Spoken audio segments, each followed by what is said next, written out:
So I'll just read you what she has said about this morning.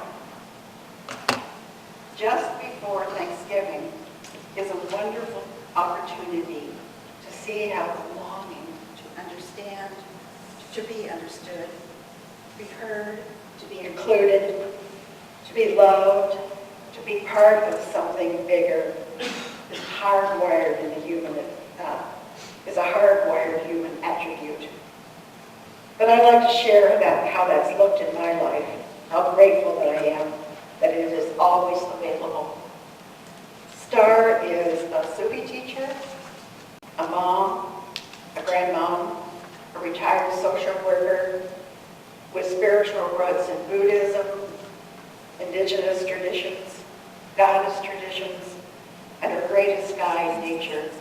She's also been very involved in enhancing women's, supporting women's work and all that she's done all her whole life. That's one thing we have in common that we love working on together. So I just want to welcome Star.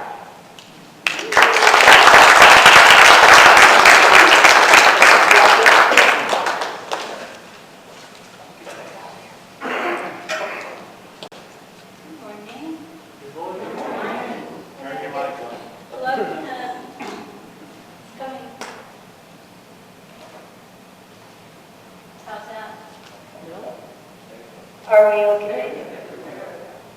Okay, well, it doesn't stay put, so I'll just have to fess with it now and then. It's great to be here. Did somebody have a fire next to your house last night? Yes. Yeah. They are okay. Oh, good. Oh, my daughter saw it across the field. That's the way it is in the Bitterroot, you know. So, I'm leaning heavily on John O'Donohue, and I know some of you are acquainted with him. He's an Irish writer, poet, and philosopher. And I'm leaning heavily on Rumi, whom I lean on just about every day. He's got great shoulders to lean on, and that's where I'm coming from this morning. Sometime around 1966, doesn't that seem like deep, deep history? I was living in Sacramento with my husband and my 2-year-old son. Okay. Okay. Okay. I'm projecting. It works. Yes? Okay. Gloria, are we on? Certainly are. Okay. I warn you, when I sing, you might have to take the earphones off. Anyway, so here we are, 1966, and living in Sacramento, California. Husband is a graduate student. I'm not going to school because I'm being a full-time mom. Part of a university community. And I've been a writer my whole life, and I managed to write my first short story on my first electric typewriter. And even to this day, I remember sitting in front of the typewriter with this blank page, knowing I had enough time to do something, get something started, and what came up was quite surprising in retrospect. The plot was a woman who was in prison. She awakened to find herself in prison, and she had no idea why, and she had no idea how to get out. So she also had a companion there, a white moth. So she raged and she wept and she was in utter despair. Food was slipped through a slot. No one would speak to her when that happened. And it's days that she's in this predicament. And in deep surrender, finally, she pushes on the prison door and it opens. And she and the moth fly free. Well, I was only 20 years old, didn't do a lot of heavy abstract thinking at that time. That hopefully came later. But I had created something in retrospect that had obvious symbols. A woman in prison and a white moth. And I had also written the perfect picture of my life, right? It wasn't a journal entry. It was supposed to be a short story. But I was the chief cook and bottle washer for not only my little family, but all the stragglers that came in during that time. It was a very exciting time, politically, socially. And I was a 24/7 mom, and I kind of would rather have been in class. I would rather have had time to write, have solitude. I dearly love my son, but I really hadn't accepted at that point the yoke that motherhood places on young women. That short story in a box of books was stolen, and I looked for it for years, actually. Every time I come across a box I haven't been through, I'm like, maybe it's there. But no, this is my sort of archetypal story. I also wasn't just writing my story, but I was writing the story of the human experience. So let's look at longing, because we all have this human hardwire that we're longing for something, and of course it changes as we age. You were born from longing. Two people longing. I do. And so that was an original impulse. Two people got together. We're the result of a whole line of people getting together. It's kind of simple, really, but on the other hand, it's very complex. And then as babies, we long to go back to the womb, or maybe pre-birth, some people say. And there's sexual longing, hunger longing, stress. People long for stress. The need for acceptance, the need for control. All those are various longings that we have. Rumi writes, when you feel longing, be patient. And then O'Donoghue writes, while we're in the world, a large part of our heart is always in exile. This is why we're suffused with longing. Deep down, we desire to come back into the intimate unity of belonging. As the youngest in my family, I certainly lived wishing to belong. I wanted to be part of the big picture. But, you know, my brother was 8 years older than me, and sister 12 years. Didn't quite fit into that picture, wasn't part of the party. My first husband and I eventually joined a commune, and it was based on Native American traditions, and I really thought I'd found my home. I was part of a tribe. We had a blood oath, we had peace pipes, sweat lodge. I was learning I was made of the earth, and the earth became my mother. This was shortly after my mother had passed away.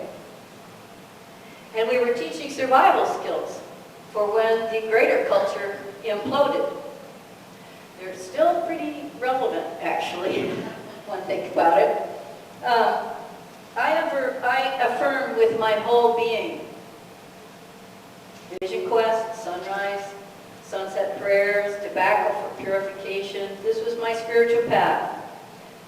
But for various reasons, this part of my life phased out, which surprised me quite a bit, but that is exactly what happened. I did write a book about it called Medicine Rock, A Journey of Vision and Healing.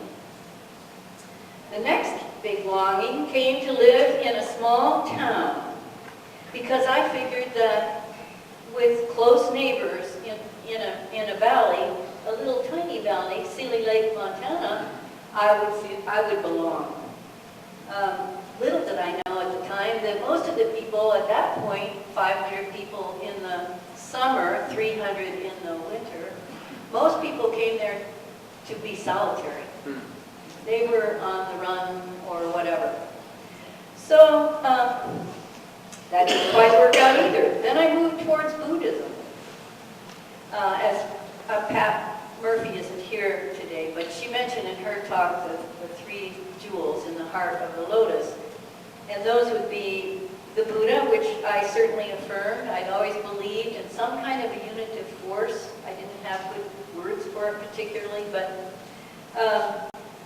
and of course, I believe practices help us. So that's the Dharma. Whatever practices, we'll get into that a little bit later.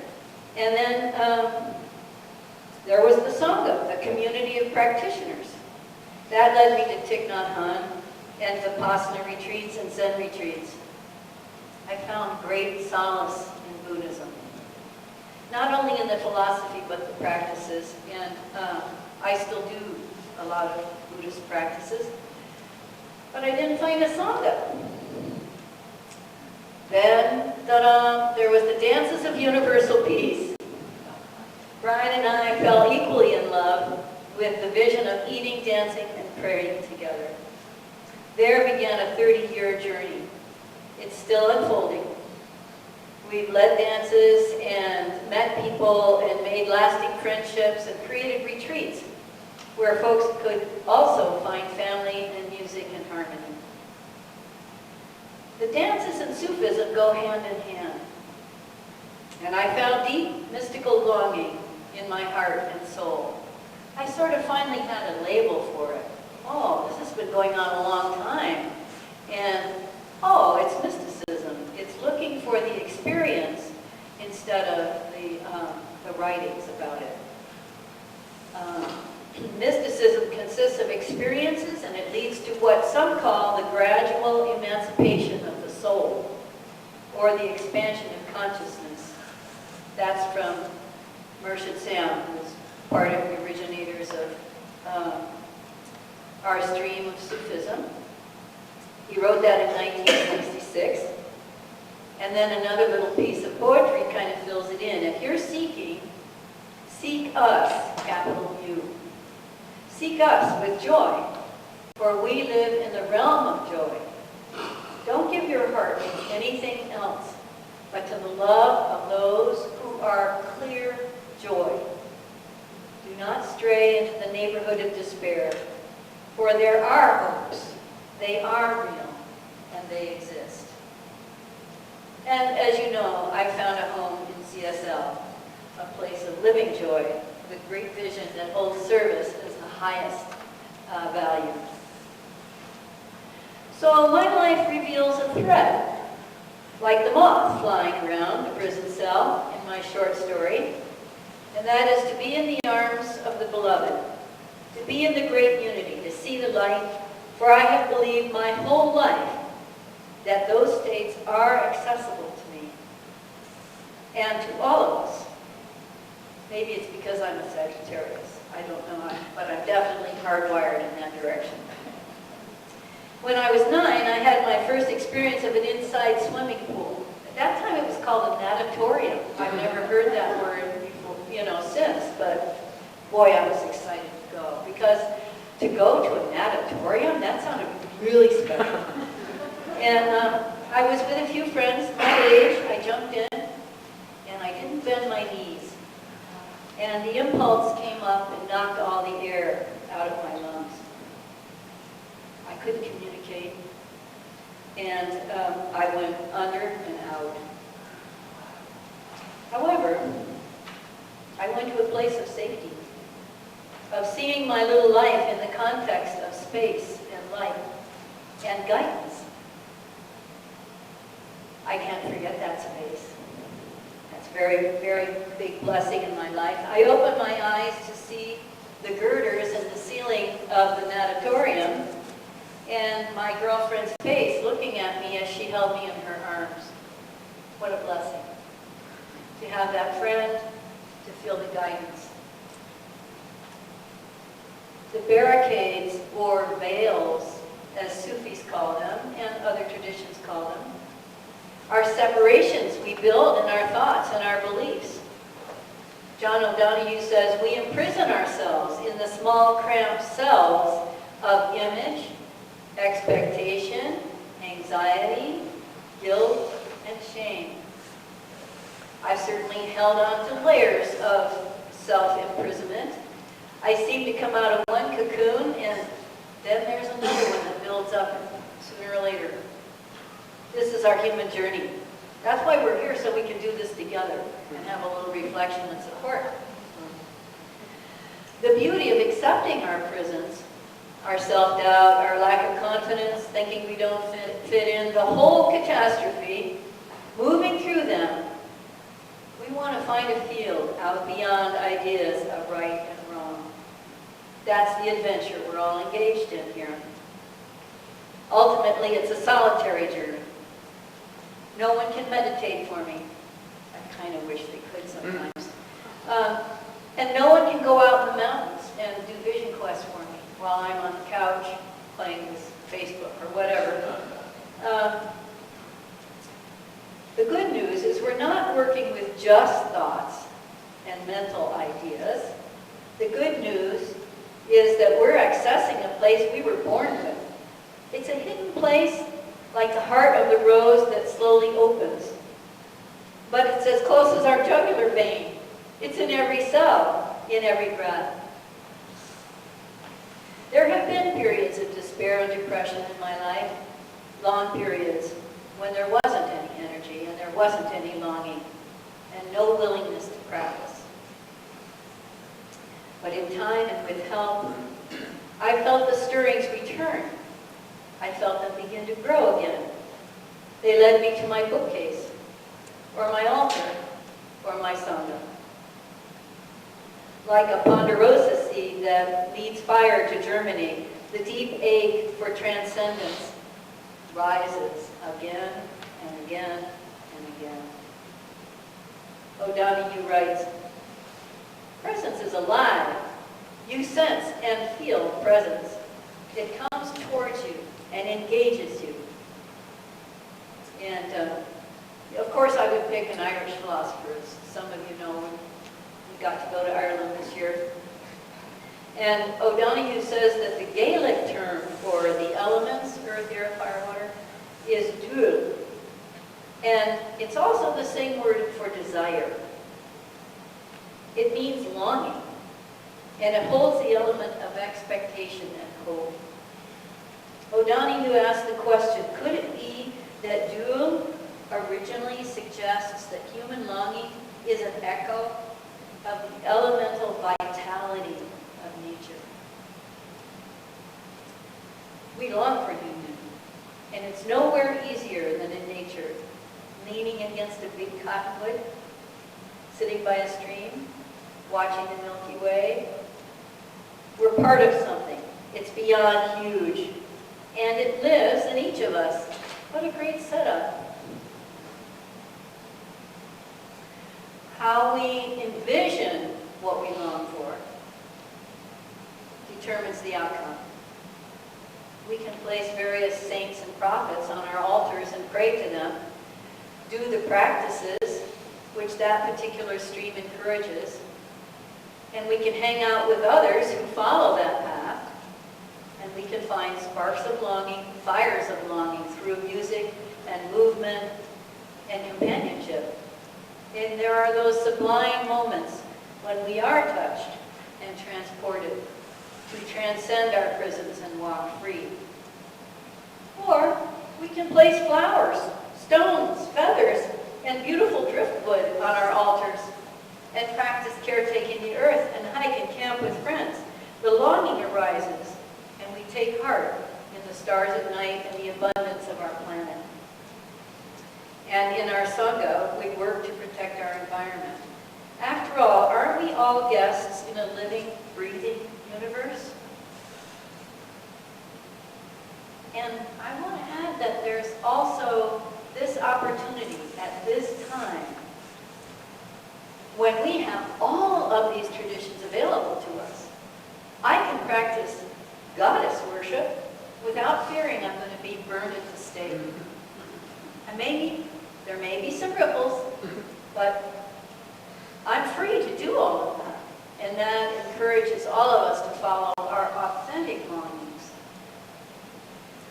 You and I have been born to witness this planet and her creatures at this time while bearing witness to peace. It's a very hard time. We have all the abundance, but we also have the knowledge. We can barely experience joy without remembering unbearable suffering that's going on elsewhere. But together, we can continue to imprint on our gray matter that what we practice grows stronger, individually, as a group, in a community, and in a nation. I'd like to close my talk with a blessing from O'Donoghue. This comes from his book, Eternal Echoes. Blessed be the longing that brought you here, and that quickens your soul with wonder. May you have the courage to befriend your eternal longing. May you enjoy the critical and creative companionship of the question, who am I? And may it brighten your longing. May a secret providence, love that idea, guide your thought and shelter your feeling. May the sense of something absent enlarge your life. May your soul be as free as the ever-new waves of the sea. May you live in a neighborhood of wonder. That's like CSL. We're very much in the neighborhood of wonder. May you belong to love with the wildness of dancing. May you know that you are ever embraced in the kind circle of God.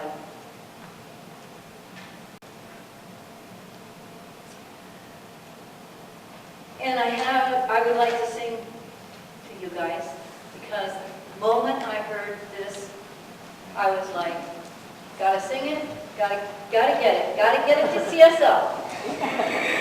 So although you have the words for it, I'd appreciate it if you enjoy the words, but I'd like to sing it to you. And then we can join in at the end if you don't mind.